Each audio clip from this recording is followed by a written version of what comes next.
Hello everyone and welcome to the National Army Museum for this week's Friday Insight. Here at the museum we tell the story of the British Army and the people who served in it, from the Civil Wars to the present day, through our galleries, collections, programmes and research. There are many ways to support the museum. You can buy a book in our shop, visit the cafe, donate or become a member where you can get exclusive discounts and your very own events programme. Today, I'm delighted to welcome Dr. Anne-Marie Foster. Anne-Marie is a historian of modern Britain with expertise in the First World War, ephemera and museums. She's a Chancellor's Fellow at Robert Gordon University and is leading the project Accessible Past, Equitable Futures at the Imperial War Museums. Today, she will be discussing the relationship between museums, their objects, and war. There will be a chance to ask questions at the end, so when the time comes, put your hand up. I'll bring the microphone round to you. If you're online, we have our chat function for you to ask questions and our Q&A section. Just any technical points, if your stream freezes, we recommend you refresh. That usually cures all ills. Or there'll be a member of staff in the chat box to answer any questions should you have them. With that all said, I will now pass over to Anne-Marie and hope you enjoy the talk.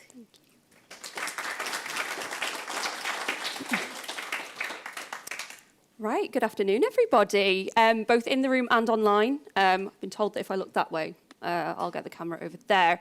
And thank you for giving up this lunch hour, especially because it's such beautiful weather today. So, in 1988, a man donated his great-uncle's First World War baton to a regimental museum in the northeast of England. He and the curator had been sending letters back and forth for some time, as all the man had were war stories, and I quote, based on hearsay from older relatives. He thought his great-uncle had died in a prisoner of war camp, and the curator of the collection spent some time trying to find out more information about this and replied, telling him a little bit more about his great-uncle's histories. Reflecting on the act of donation and what it meant to him, the soldier's great-nephew eventually kind of wrote to the curator saying, "I think I've done my best to honour the memory of my great-uncle. His walking cane will lie in the museum on the 70th anniversary of his death." For the great-nephew, this was the pinnacle of what he could do for his ancestor, placing a family memento into a museum he felt would honour his memory. So today, I'm going to talk to you about how and why family objects end up in such places as this. We're going to look at a range of, snapshots, really, which show people's motivations for donating family items to museums. We'll think about what motivates people to do this, how their decisions were influenced by external factors, and question what uncovering these histories does, right? Why am I interested and why are we thinking about this? In short, what understandings can we get when we start looking at people's donations and the paperwork that accompanies them? Now, people in this room or online may well have first-hand experience of this, through you or a relation donating an item to, again, a local, regimental, national museum, or possibly even finding out that somebody else in your family has done that on your behalf.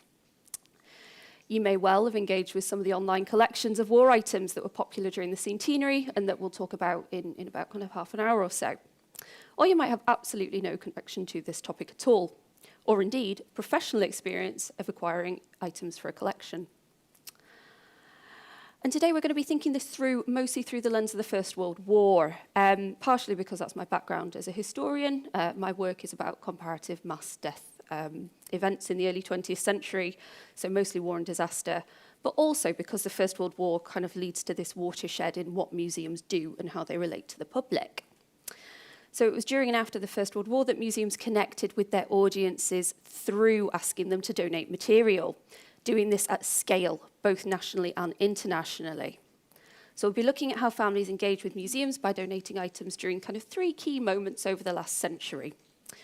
We'll be looking at 1917 and into the early 1920s, so that first wave, the 70s and 80s, which are quite a big second wave, and then, of course, the centenary of the war, 2014 to 18. I was about to say the wrong dates there, which would be embarrassing. I will say very briefly before we continue, some of the material that we're talking about today, it's memorial items, and they do relate to a soldier's death. So there'll be a little bit of mourning material. If this talk isn't for you today, do feel free to step out at any point. So, let's talk about the First World War. It was a remarkably well-documented war while it was still ongoing. In the early years of the war, officials and curators recognized that they should document the conflict.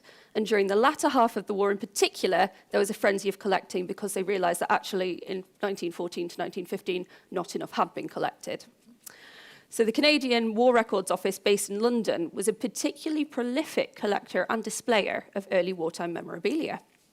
War relics, or items from the front, were of particular significance as objects that had in some ways witnessed war. Public exhibitions often included items that had been captured to boost public morale.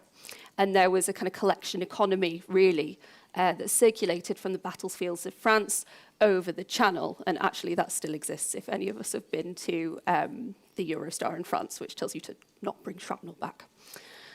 So concerted efforts to collect wartime items were also made outside of London.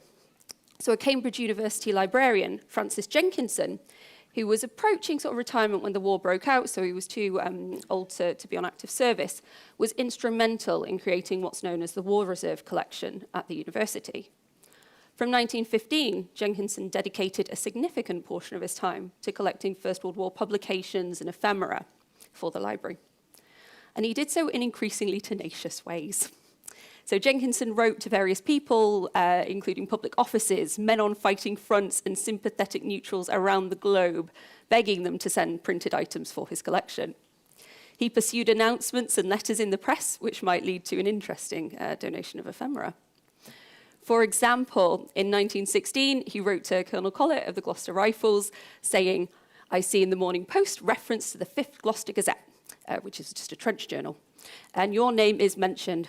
I am making great efforts to get together a war collection for this library. I have a certain number of trench magazines, etc.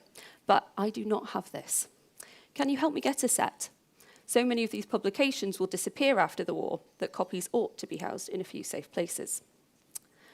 So keen was he to grow the collection that Jenkinson befriended many of the men training for a commission at Trinity College, and I quote, "eager to interest them in his wartime collection."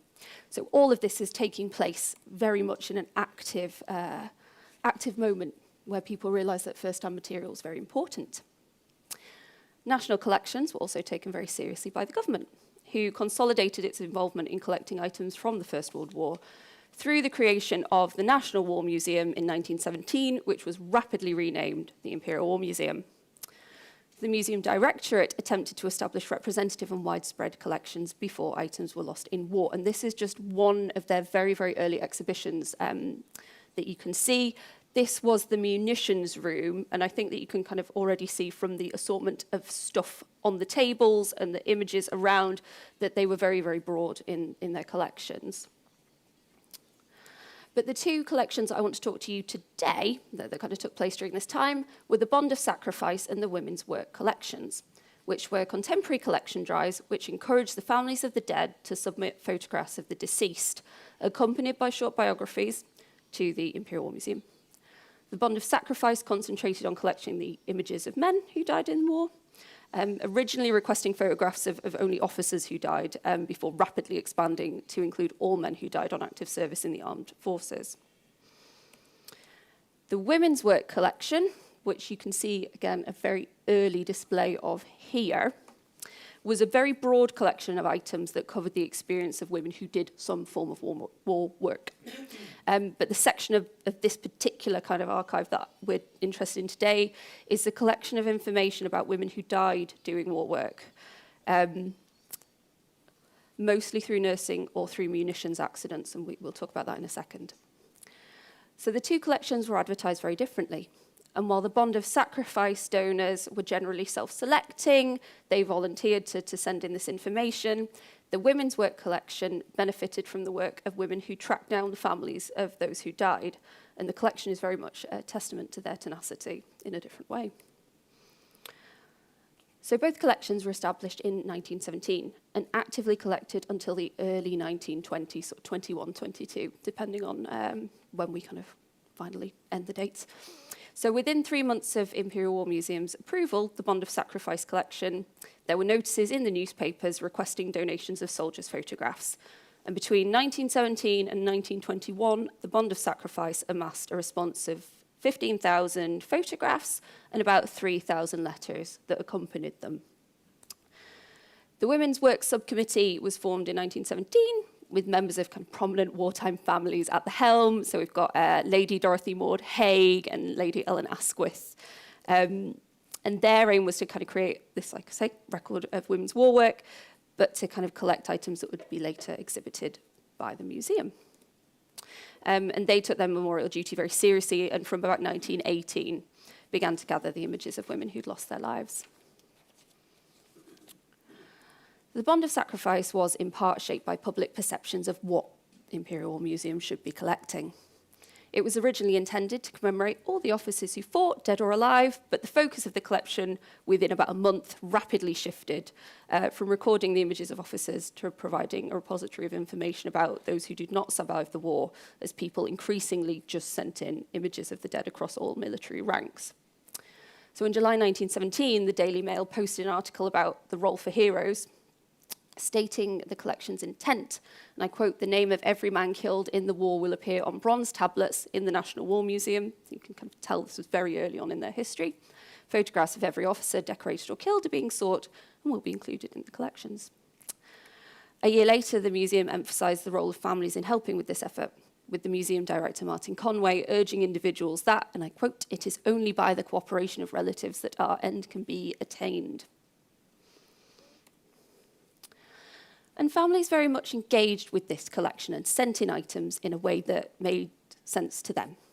So, for example, some portraits were sent to the Bond of Sacrifice at very poignant times of the year. F.J. Gould sent his son's photograph on a particularly significant date, explaining today is the anniversary of our son's death near Arras, and we have a sad pleasure in giving his pictures to those who can appreciate it. Others sent a photograph of their loved one on Armistice Day, presumably to, in some way, symbolically mark the end of their own war experience. And there's a beautiful collection of letters sent back by the curator, marked on the 11th of November, 1918, because he himself had also lost a son in the war. So it was very much two bereaved parents talking to each other on a very, very poignant day. So families were only asked to actually send in a photograph with some brief biographical details, such as name, regiment, and a very succinct description of how they died. However, many families sent in a lot more information than this, or tried to sketch out their loved one's personality in the letters that accompanied all of these photographs. Joseph Sullivan, for example, wrote that his son was an exceptionally good and wise boy, and our only child, liked and respected by all who knew him. Then early and in childhood, he gave indications of a remarkable disposition and talent that astonished me, his father. But I attribute that to his mother's side, for she certainly looked after him assiduously. So people also explain what having a loved one's image in the collection meant to them. Bessie Smith donated photographs of two soldiers together, explaining it is the wish of BSM West's family and mine that these photographs should be placed together if possible.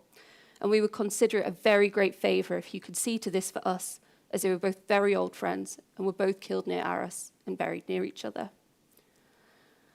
It was also very clear that people talked about this collection and spread the news orally, with one woman writing that a friend of mine who sent in her husband's photograph was the reason for her sending one of her own.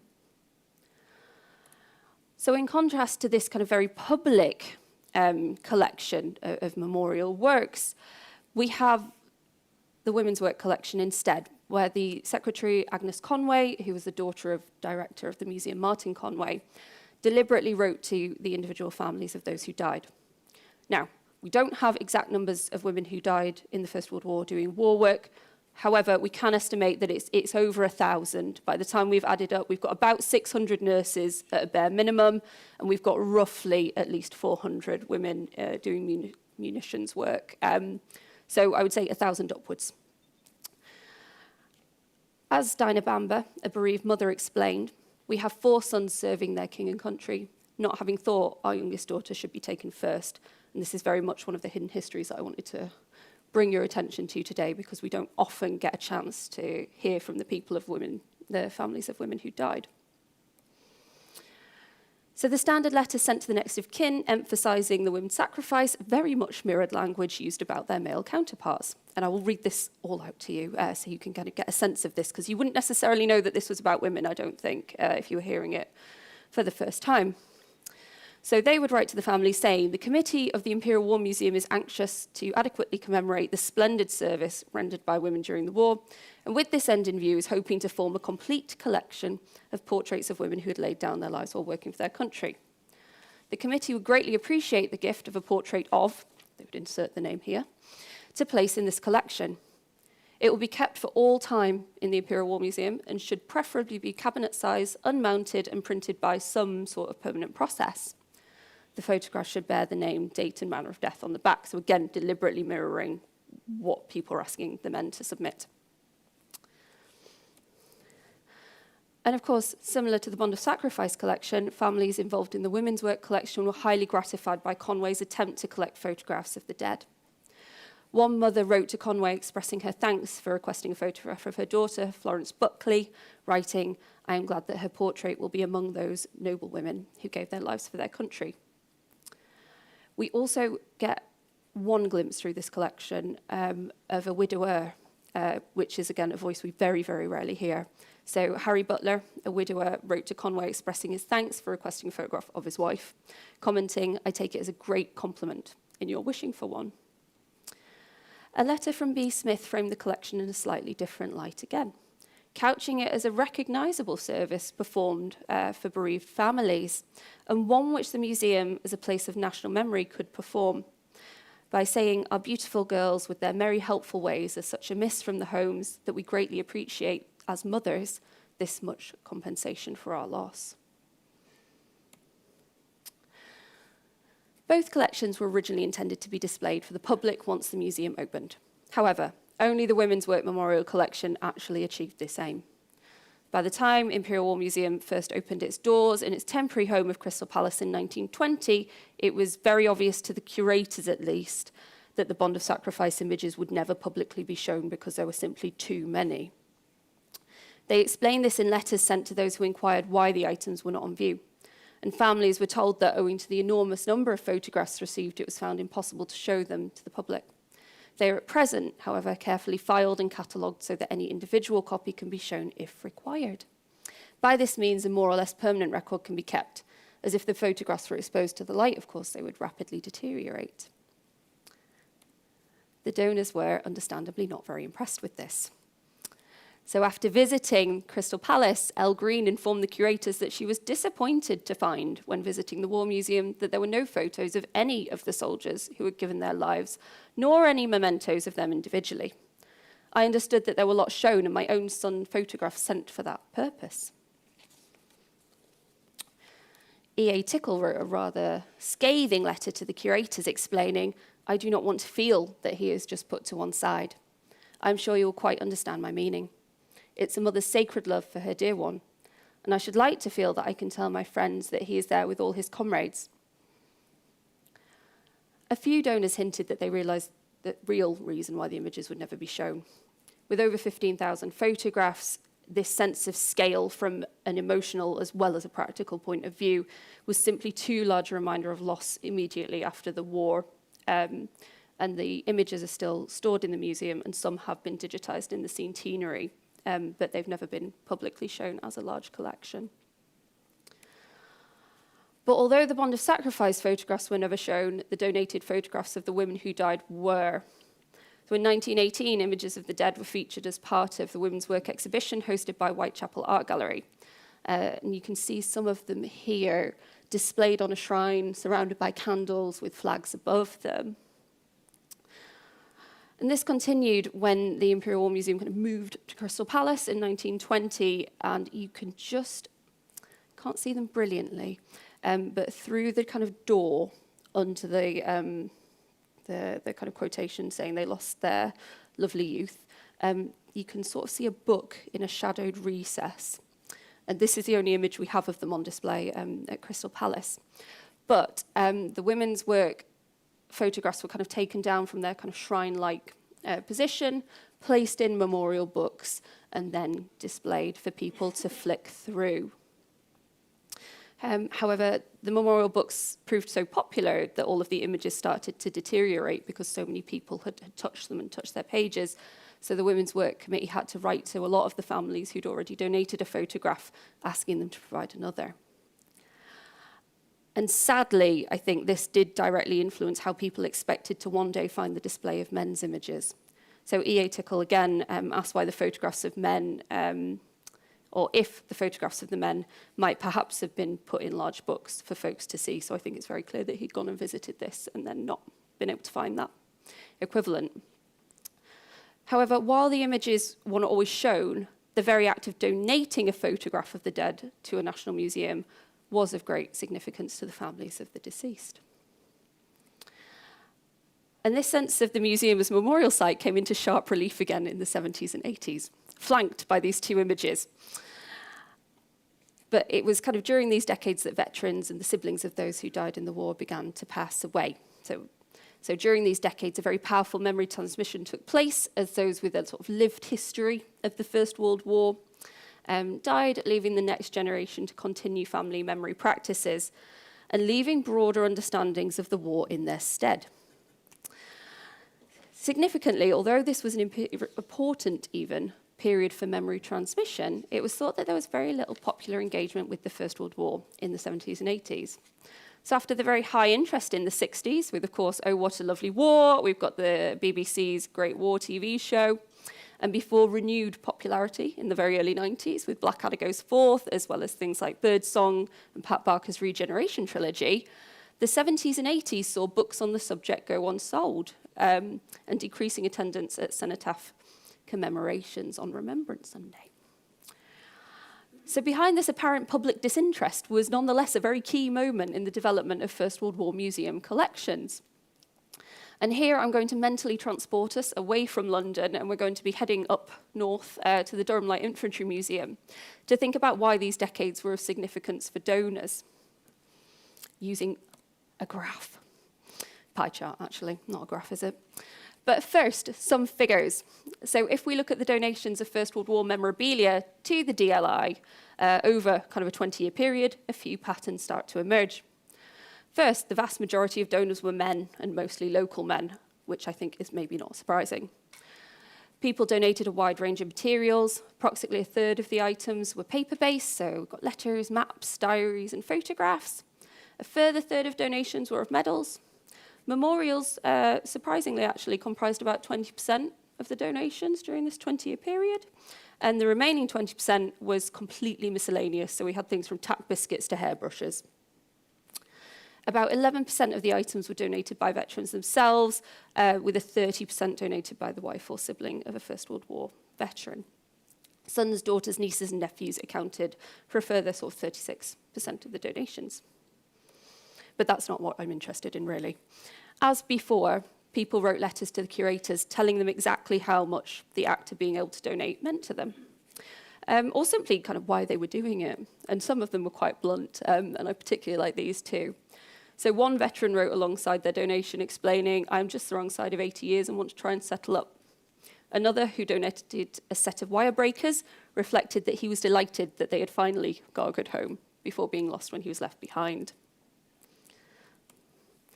Family members had a slightly different relationship with the museum. They were much more cautious, they weren't as sure that the museum would want their family items, and they tended to approach in a much more deferential way. They had less of a pre-existing relationship with the regiment and therefore the museum. So one man, for example, who was too young to have fought but old enough to have memories of the war, donated his brother's next of kin memorial plaque. That's a plaque sent by the government for somebody who'd passed away, stating, "I have taken care of the plaque since my parents' death some years ago and have looked well after it. My problem is that my wife and I have no children to follow us in caring for it, and our younger relatives do not wish to take over the care of it. Please forgive me for taking up your time, but if you have a good home for the plaque, I would really appreciate it." And as with the earlier collections, the timings of donations were very important to family members. The first one that we saw kind of from 1988 was deliberately supposed to be on the anniversary of a death. Another woman tried to donate a family archive of her uncle by his presumed death. However, she did not achieve the same, as her cousin, who owned half of the family archive, wouldn't give it over to the museum. So we ended up here she ended up here, I suppose, with a split family archive where half of it is now within a regimental museum and half of it was in the family. And I suspect that this will be very familiar to some of you. So people also donated family heirlooms as a point of protest against an emergent cultural memory of the First World War. So by this point, the dominant cultural memory, so this is the kind of broad thing that members of the public, this is what they would tell you if you stopped them on the street, sort of thing. It was one that was full of pathos, of unwilling but brave soldiers fighting a war governed by incompetent generals, of course, lions led by donkeys. And the items donated did, not always, but could reveal a countercultural sort of testimony from family members which fought against this. They did not want to kind of think that people were believing that their ancestors were fools. So in the 1980s, a woman donated some of her brother's objects. And her brother had died during the Battle of the Somme, and she wanted to donate them to an institution that she thought would honour his memory. She explained to the curator of the collection that she had had the option to donate his memorabilia to a technical college a few years previously. However, she had refused because so many of these lecturers are against war for any cause and use any records to denigrate bravery and talk about jingoism that I did not respond. My brother's one desire was to go to the front and fight for freedom, like so many of his generation. They were all idealists. It makes me very sad when suggestions are made for doing away with Remembrance Sunday. So for her, a regimental museum was a place that would kind of hold alive the reasons that her brother had gone to war and understand the complex emotions she held as somebody who had lost a family member to a war that was publicly seen as largely pointless and endlessly tragic. However, while people placed these objects into repositories that they thought would kind of keep this individual memory of the dead alive, without family histories attached, you know, when we see these things displayed in museums, we don't see the family letters with them, do we? We see them kind of on their own and out of that immediate familial context. So without these attached, this kind of homogenous view of the war dead continued to dominate, and individual family histories were kind of subsumed by this very broad understanding of what the First World War meant in public. And as we enter into this kind of final section, I want us all to think quite critically about whose family histories are present and whose are perhaps still hidden within museum collections, because some of this stuff starts to throw things into kind of quite stark contrast. So by the centenary of the First World War, public memory of the war was, as I say, relatively fixed. And this is, you know, your man on the street. This is somebody who has maybe not got an interest in history, or, you know, this is kind of what we think at a very broad cultural level. So there was an extreme interest in family histories of the war throughout the centenary. And at the start of the 4-year period, historians of the First World War predicted that family memories of the conflict would, of course, fuel British national engagement with wider public centenary efforts. The then UK Prime Minister, David Cameron, suggested that family memories would be a key way for us to engage with the memory of war. However, as I say, the cultural memory of war is kind of one which has dominated people's ideas of what it meant for their ancestors to participate in the conflict. And historians have argued, but by the kind of early 2000s, and again leading into the centenary, the family memory of the First World War in particular has been dominated by what are a minority of families whose soldier ancestors met a tragic end. As we know, most people came back from the war. And for many families, finding a connection to the First World War is a rediscovery. So a recent study of the types of public narrative in the centenary found that this very strong cultural memory, which lauded soldiers as victims, and again, we've already seen there's a very nuanced history behind that, effectively blocked diverse understandings of the conflict, which sort of maybe wanted to change public understandings. So the First World War very broadly is remembered as this kind of white, bloody, futile and Western Front-focused war. So it makes us wonder, where are some of the other stories that have perhaps been hidden? And I think there's been some lectures lately in here that have maybe told you about some of the other facets of this. Oh, I'm a slide behind. This has implications for the final set of family donations to museums that happened during the centenary, our final port of call for kind of these major shifting points of donation of First World War family items to museums. During the centenary, this was not, however, a donation of physical objects. Instead, the objects remained in people's houses and digital copies were uploaded to museums' kind of online portals and websites. So in this very final section, we're going to think about two of these collections. The British Jews in the First World War, They Were There Too project, a community-based project from East London, which grew into this national one, and the Imperial War Museums Lives of the First World War, which is a kind of international project, but ended up mostly kind of being more about Britain than the rest of the world. And of course, these are but two of many projects that I'm sure that a lot of you will have seen a few years ago. The British Jews in the First World War site is this lovely community project that has just grown, which sort of began as an effort to capture and record the experiences of Jewish communities in London during the First World War, and particularly the East End of London. Although it's then kind of grown into this national project where people can donate stories of their kind of Jewish family history from elsewhere. So it collects lots of histories of kind of people, of individuals in the First World War, and then marries them with museum collections, all in this kind of online portal. And there was genuine engagement with the project. The people who kind of, again, they donate their family archives by allowing people to take pictures of them, telling their stories, and then that's what's put on the website. People retain their objects in the home. But people were absolutely thrilled with this. So they were particularly relieved that their story now had less of a chance of being lost. So again, this is kind of capturing some of this information that otherwise might not have kind of made it through. The Lives of the First World War was quite similar in some ways, but it's on a bigger scale. So it was launched in May 2014 and was an online attempt to document the lives of all of those involved in the British war effort during the First World War. So the site was kind of populated, so there are 7.7 million individual histories on the website. So the names of most people that they could gather who were involved in some way were kind of already populated, and then you could find, say, your ancestor and then try and add more information about them. So it was a slightly different process.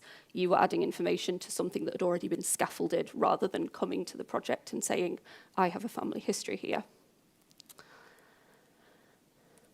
And sometimes these family additions to the site reveal a beautiful memorial motive for adding information to a record. So one person briefly told the story of their uncle writing, I know my dad cherished Charlie's memory. The older of my brothers has Charles as a middle name, and Charlie's death penny was always displayed at our family home. And what I found, at least, particularly interesting about these sites is that not only do they provide for the long-term memorialisation of the dead, they're doing what all of these collections wanted to do, kind of in 1917, 1918. But they do so with the understanding that objects and memories still remain very important keepsakes within the home. They're kind of taking, it's the best of both worlds in some ways, right? You get to kind of add your item to a museum collection while still getting to keep it. You don't have to make this choice. And what I really love about the British Jews in the First World War project is that they're really explicit about this. So they tell you how to keep your item in kind of the best condition you possibly can. And their website is full of basic curatorial information about how to preserve your items. And it's an absolutely fantastic resource. So instead of regarding the online site as a way of kind of preserving the items through what I've termed digital reincarnation, but I'm not really sure that's the right term, the project instead recognised the inherent kind of value of all of the items that we've looked at today as family objects and helps preserve them for future iterations of the family. So while these sites are undoubtedly of memorial significance for the donors, I do want to briefly think about whose stories are more likely to be on them and whose stories aren't. There have been some really lovely examples of this. So the Welsh experience of the First World War was a crowdsourcing project run by the National Library of Wales. So again, they wanted people to come in to the museum with items that represented the Welsh home front. However, they found that everybody brought them items associated with soldiers from the Western Front instead, and they actually really struggled to find things that were based in Wales and that would tell the story of what was happening in Wales, while obviously everybody kind of was away fighting. In a different study, there was a study of women who were asked to talk about their family history. Again, trying to ask about women's experiences of war. But instead of offering up their women's experiences in the home front, people wanted to talk about their soldiers, which again, absolutely right, of course they should. However, it does mean that it's been harder to get at some of these hidden histories of things that they're elusive in the first place and that they slip away even further to some extent. What I think this points to is that the donation of items by families only really corresponds to war narratives they're familiar with, which means that kind of the collections as a whole are slightly skewed. And I've very much come to some of these digital sites as a researcher, so I'm interested in whose stories are there and whose aren't, and what this means for the practice of using them for our research. So if people's first associations of the First World War, when they're asked about it, are again of kind of white men who fought on the Western Front, these are likely to be the family histories that will be offered to the site, which is of course not to say these histories are valid. They are of course ridiculously important when we're telling the histories of war. However, what it does hide is sometimes that either the home front or the global dimension of war as well. So if we have a look at this in kind of, this is Lives of the First World War again. So if we look at this, what this looks like on the kind of collection site, here, while the names of Black, South Asian and East Asian men who served during the war are featured on the site, their kind of stories and additional evidence are completely, there's nothing there. Families have not uploaded anything. Now, whether that's because families don't have histories of their family member, or whether that's because they don't feel like this site is for them, or whether, again, because they thought that it was largely about kind of the Western Front or something, we're unsure of. But we can see it kind of quite starkly represented here when there's none of that additional evidence. So whole swathes of combatants, so support troops, auxiliary workers and nursing personnel, have to some extent had their role in history reduced through this.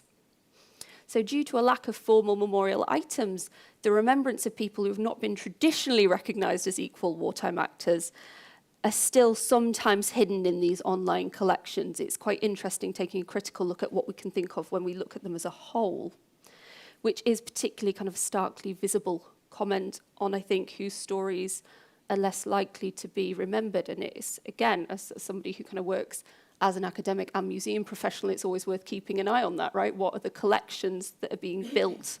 Because that has implications for how people use these museums to tell future histories.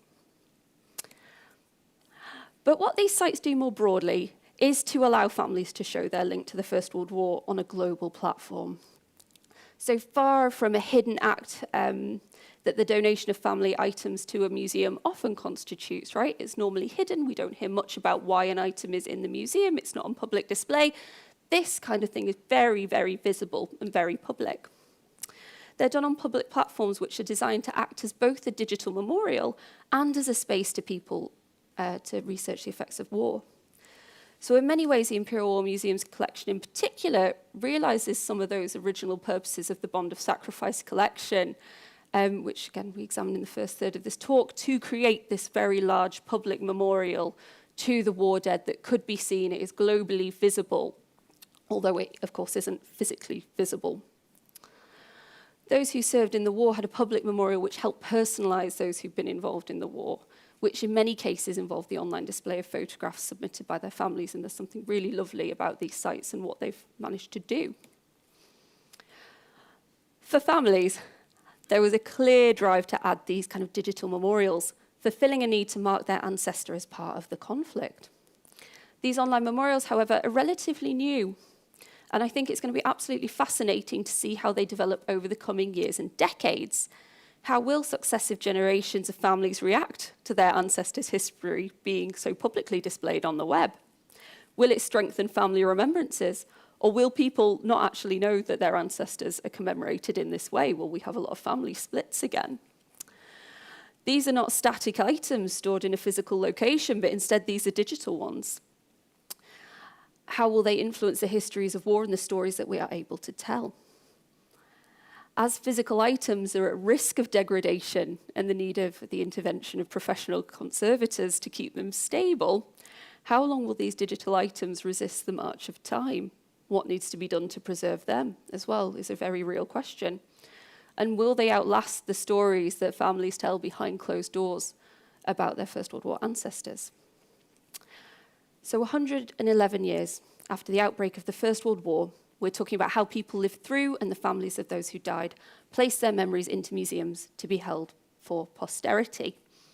Wary of how histories of individuals can get lost within families, people gave them to museums that they felt would value their contributions, and of course they do, we do. Why they did this varied. Some did it because they thought family members weren't interested in keeping these histories. Other people did it to get some sense of closure, or because they simply felt that museums would be the right place for their First World War objects. People very generously explained this to the curators, leaving traces of what this act meant to them and the legacy that they wanted to secure for their loved ones, that their memory would not be lost. And that, I think, so many of them have been included in this talk, speaks to their success. Thank you very much.